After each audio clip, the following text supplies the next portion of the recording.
कुछ टाइम पहले तक जब इलेक्शन हारे जाते थे तो पूरी की पूरी गालियां ईवीएम मशीन को पड़ती थी कि भैया तुम्हारे अंदर ही गड़बड़ है। हालांकि अब ईवीएम मशीनें अचानक से ठीक हो चुकी हैं। अब अपोजिशन का यह कहना है कि जो इलेक्शन हार रहे हैं ना उसके पीछे ईवीएम मशीनें नहीं है, उसके पीछे इलेक्शन कमिश्नर रिस्पॉन्सिबल हैं और उनको ठीक होना पड़ेगा। सो पार्लियामेंट के अंदर अपोजिशन ये डिमांड कर रही है कि इलेक्शन कमिश्नर को सिलेक्ट करने वाला जो पूरा पैनल है ना उस प्रोसेस को ही चेंज करिए। सो इस वीडियो में आपको ना बहुत सारी इंफॉर्मेशन मिलने वाली है। मुझे नहीं पता कि 3 मिनट की वीडियो में इसको मैं कैसे समराइज करूंगा। इंफॉर्मेशन अच्छी लगे तो वीडियो को शेयर जरूर कर देना। सो अपोजिशन ने पार्लियामेंट के अंदर दो बातें बोली हैं। पहली बात यह बोली है कि जो special intensive revision election commission करा रहा है ना पूरे देश भर में, वो पूरी तरह से इलीगल है और इलेक्शन कमीशन को के पास ये अधिकार ही नहीं है।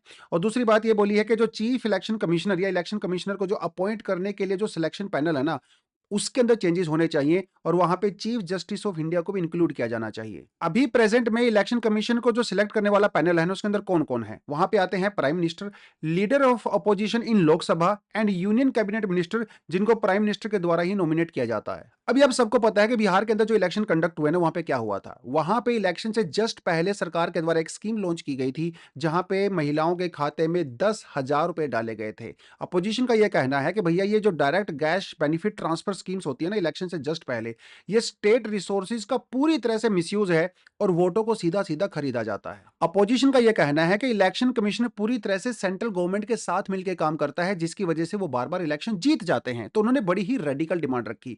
उन्होंने कहा कि भैया पुराने जमाने में चलते हैं, पहले जो बैलेट पेपर वोटिंग होती थी ना वहां पे चलते हैं। क्योंकि देखिए बड़ी बड़ी डेवलप्ड कंट्री हैं भैया, यूनाइटेड स्टेट्स है, जर्मनी है, वो लोग तो ईवीएम से वोटिंग नहीं कराते हैं, वो लोग बैलेट पेपर से कराते हैं क्योंकि बैलेट पेपर के अंदर ज्यादा ट्रांसपेरेंसी होती है। लेकिन ये हम सबको पता है कि जब देश के अंदर बैलेट पेपर से वोटिंग होती थी ना तो बूथ कैप्चरिंग होती थी और डेमोक्रेसी की धज्जियां उड़ाई जाती थी। इंटरेस्टिंगली हमारे देश में 2023 से पहले इलेक्शन कमिश्नर को अपॉइंट करने के लिए कोई कानून ही नहीं था। इलेक्शन कमिश्नर को सीधा अपॉइंट किया जाता था प्राइम मिनिस्टर और कैबिनेट के द्वारा। इस पूरी प्रोसेस के अंदर कोई सीजीआई नहीं था और लीडर ऑफ अपोजिशन भी नहीं था। फिर 2023 के अंदर केस आता है Anoop Barnwal versus Union of India. यहां पे सुप्रीम कोर्ट ने यह कहा कि यार ये तो बड़ी अजीब सी बात है, इलेक्शन कमिश्नर जैसी इतनी बड़ी पोस्ट के लिए कोई कानून ही नहीं है।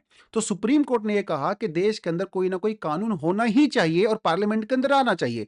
लेकिन जब तक वो कानून नहीं आता है तो इलेक्शन कमीशन को इलेक्ट किया जाएगा prime minister, leader of opposition और सीजीआई के द्वारा। तो फिर 2023 के अंदर सरकार पार्लियामेंट के अंदर कानून लेके आती है जहां पे सीजीआई के नाम को रिमूव कर दिया गया और यह कहा कि भैया सिलेक्शन पैनल के अंदर होंगे prime minister, leader of opposition in Lok Sabha and cabinet minister, जो कि पीएम के द्वारा ही नॉमिनेट किए जाएंगे। हमारे देश के अंदर ऐसे कई सारे इंस्टीट्यूशन है जिनके हेड को इलेक्ट करने के लिए लीडर ऑफ अपोजिशन या फिर सीजीआई की रिक्वायरमेंट होती है, जिसकी लिस्ट मैंने यहां पे दी हुई है।